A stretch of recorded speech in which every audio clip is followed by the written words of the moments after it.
हमारी सबसे बड़ी गलती ये है कि हम सोचते हैं अगली चीज मिलेगी तो हमारी खुशी दुगनी हो जाएगी। ये कहानी एक लड़के की। 25 साल का आरव एक बड़ी कंपनी में काम करता था। नौकरी अच्छी थी, तनख्वाह भी ठीक थी, लेकिन उसकी एक आदत थी, हमेशा दूसरों से अपनी जिंदगी की तुलना करना। सोशल मीडिया पर किसी दोस्त ने नई कार की फोटो डाली तो आरव को भी कार चाहिए। अगर कोई कहीं घूमने गया और उसकी तस्वीर पोस्ट की तो आरव के मन में भी घूमने की तीव्र इच्छा जाग जाती। और अगर किसी दोस्त ने नया आईफोन खरीदा तो आरव को अपना पुराना फोन अचानक बेकार लगने लगता। कई साल से आरव का सपना था अपनी एक शानदार कार हो। आखिरकार कई महीनों की मेहनत और बचत के बाद उसने कार खरीद ही ली। उस दिन उसकी खुशी का ठिकाना नहीं था। उसने अपने सारे दोस्त को बुलाया, फोटो शूट किया, इंस्टाग्राम और फेसबुक पर तस्वीरें डाली। लाइक्स और कमेंट्स की बाढ़ आ गई। अब आरव को लगा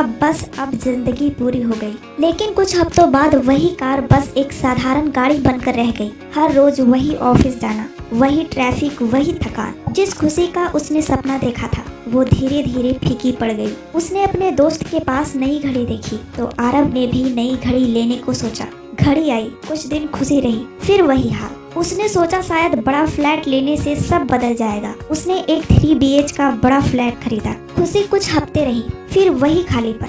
फिर उसने सोचा शायद यूरोप ट्रिप से जिंदगी बदल जाएगी। यात्रा शुरू हुई, फोटो पोस्ट हुई, लोग बोले वाह, लेकिन घर लौटते ही खुशी फिर गायब। आरव बार बार उसी जगह लौट आता। सामान बदलता, जगह बदलती, लेकिन अंदर का एहसास वही रहता। एक दिन जब आरव ऑफिस पहुंचा तो आरव ने ऑफिस के एक सफाई कर्मचारी को देखा। उसके पास टूटा हुआ एक फोन था, पुराना बैग, कपड़े भी साधारण पहना था, लेकिन चेहरे पर चमकती हुई मुस्कान थी। उसके चेहरे पर सुकून था। आरव से रहा नहीं गया। आरव उसके पास गया और पूछा, भाई तुम्हारे पास ना ज्यादा पैसे हैं, ना महंगी चीजें, फिर भी आप इतने खुश कैसे? वो आदमी मुस्कुराया और बोला, साहब हर सुबह घर से निकलने से पहले अपनी बेटी को स्कूल जाते देखता हूँ। शाम को जब मैं घर वापस जाता हूँ तो अपने परिवार के साथ खाना खाता हूँ। बस वही मेरी सबसे बड़ी खुशी है। उस एक वाक्य ने आरव की सोच बदल दी। उसे एहसास हुआ कि खुशी किसी चीज को पाने से नहीं, बल्कि जो हमारे पास है उसे महसूस करने से आती है।